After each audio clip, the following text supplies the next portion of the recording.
There are anime movies you watch once, and then there are anime movies that never really leave you. Your name isn't just something you remember, it's something you feel years later. The music hits, the sky splits open, and suddenly you're thinking about missed chances, destiny, and people you've never even met. Since 2016, fans across the world don't just watch this movie. They hold on to it, rewatch it, argue about it, cry to the soundtrack at 2 a.m. And here's the thing most people don't realize. The emotional punch of your name isn't random. It's built on hidden history, deliberate symbolism, industry-shaking choices, and details that slip right past casual viewers. So today, we're counting down 10 facts you probably didn't know about your name. The first one explains why this movie didn't just succeed, it disrupted anime forever. Fact 10. The anime film that beat Spirited Away. For nearly 2 decades, Spirited Away sat comfortably at the top. It wasn't just Studio Ghibli's crown jewel, it was the anime movie. Untouchable. The benchmark everyone respected but never expected to surpass. Then Your Name happened. When Makoto Shinkai's film was released, no one expected it to shake the industry the way it did. It wasn't backed by decades of Ghibli prestige. It didn't rely on childhood nostalgia. It was an original love story about 2 teenagers switching bodies. And yet, it went on to surpass Spirited Away to become the highest-grossing anime film of all time. It made over $400 million worldwide. That moment wasn't just a box office win. It was a signal. Anime films didn't need to look backward anymore. They could be modern, emotional, youthful, and still dominate globally. And that shift didn't just change numbers. It changed careers. Breaking a record that big doesn't just make headlines, it rewrites how the industry sees you, and it did for Shinkai. Fact 9. This movie quietly changed Makoto Shinkai's career forever. Before Your Name, Makoto Shinkai was respected, but niched. Anime fans knew him as that beautiful sadness guy. He was the director of 5 centimeters per second, The Garden of Words, and slow, aching stories about distance and longing. He was admired, but not mainstream. Behind the scenes, Shinkai's animation director had previously worked closely with Hayao Miyazaki, which naturally led to comparisons. People wondered if Shinkai would always live in Ghibli's shadow. Others wondered if Shinkai would always be framed as the next Ghibli-style director. The film wasn't just successful. It was unmistakably his. The pacing, the emotional restraint, the obsession with distance and timing. After this movie, Shinkai stopped being the next Miyazaki. He became Makoto Shinkai. With that confidence came something new, a universe that didn't reset between films. And once a director finds his voice, the stories start talking to each other. Fact 8. Yes, Weathering With You is basically a sequel. Here's something that still catches fans off guard. Weathering With You isn't just another Shinkai romance. It exists in the same universe as Your Name. It's not a direct sequel, no body switching, no comet callbacks in the title. But timeline-wise, it's the same world. Makoto Shinkai has confirmed it himself. According to him, the events of Your Name directly affect the setting of Weathering With You. Tokyo's flooding and the altered climate aren't random. They're consequences. And if you look closely, you'll even spot familiar faces. Which leads to one of the easiest details to miss. Because Shinkai doesn't announce his connections, he hides them in plain sight. Fact 7. You probably missed these returning characters. In Your Name, characters from The Garden of Words quietly make an appearance. No dramatic reveal, no musical cue, just there. If you blink, you'd probably miss it. It's Shinkai's way of rewarding longtime fans. These cameos aren't just Easter eggs. They're confirmation that his films aren't isolated love stories. They're emotional snapshots from the same world, happening at different times. That world isn't only connected by people, it's connected by myth. Because when you zoom out far enough, even the sky starts telling a story. Fact 6. The comet's name has a dark mythological origin. The comet isn't just called Tiamat because it sounds cool. In Babylonian mythology, Tiamat is a goddess of the sea, a force that reshapes the world. She represented chaos, destruction, and creation through catastrophe. That choice wasn't random. The comet doesn't just bring beauty. It erases a town and brings loss, death, and a permanent fracture in time. Naming it after a god of chaos reinforces the film's biggest idea that sometimes destiny doesn't arrive gently. Sometimes it crashes. And here's where everything starts to come together. Because what the comet destroys, another symbol quietly holds together. And trust me, if you think the meaning stops here, Fact 1 flips how you see this entire story. But first, you need to understand the thread that binds it all. Fact 5.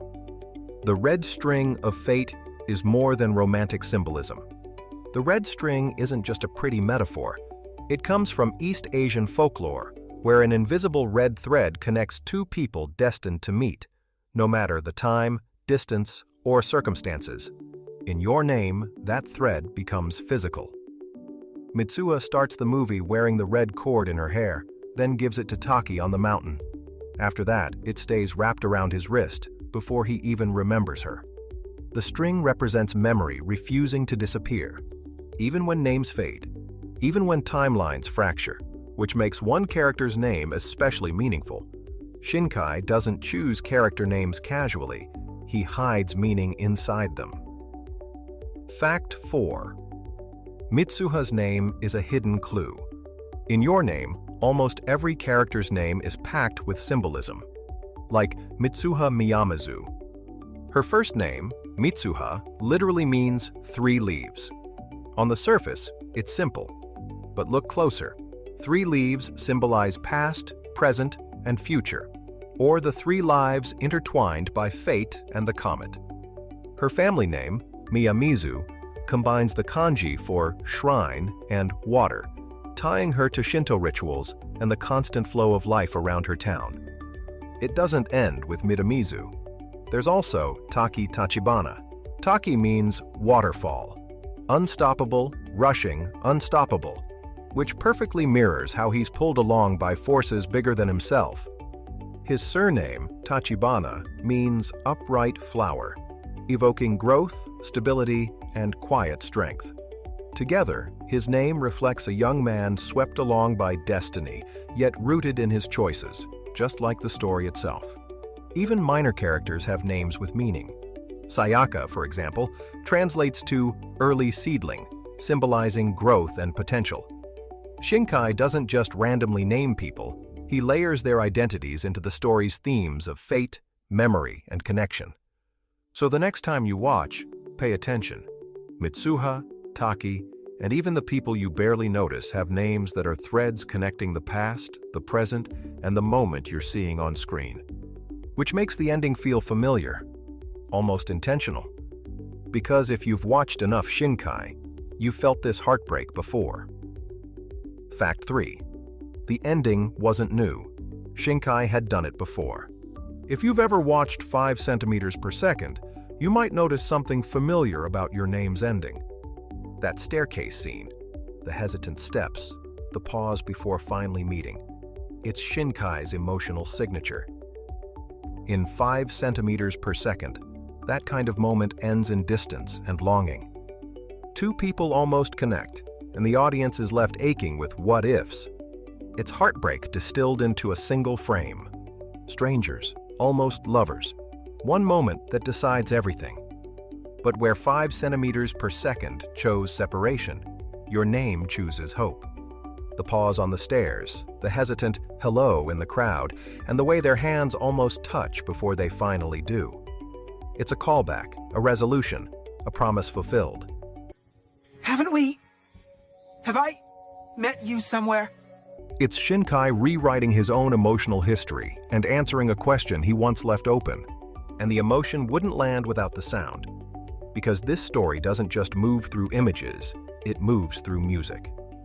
Fact 2. The music wasn't chosen by accident. RADWIMPS didn't just score your name, they co-wrote it emotionally. Shinkai worked closely with the band, timing scenes to songs, shaping pacing around lyrics, and letting music lead emotion instead of following it. That's why the film feels rhythmic, like it breathes. Every drop, every swell, every silence is intentional. Think about the scene when Taki and Mitsuha finally realize they've met across time.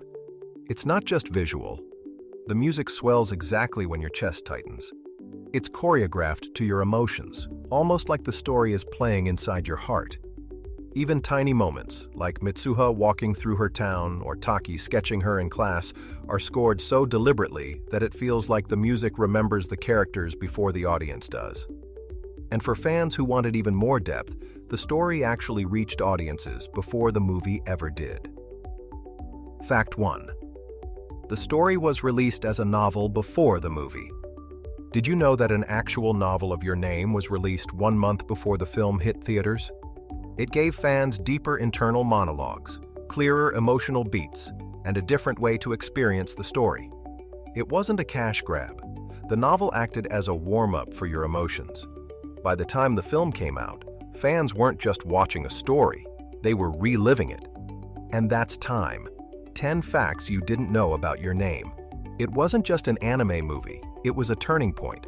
For Makoto Shinkai, for modern anime films, and for fans who realized romance stories could be cosmic, painful, hopeful, and still grounded. If you enjoyed this rewind, hit like, subscribe for more deep dives into anime history, and comment below. When did your name hit you the hardest? Was it the first watch or the rewatch? Because somewhere out there, I'm searching for you. So see you in the next one.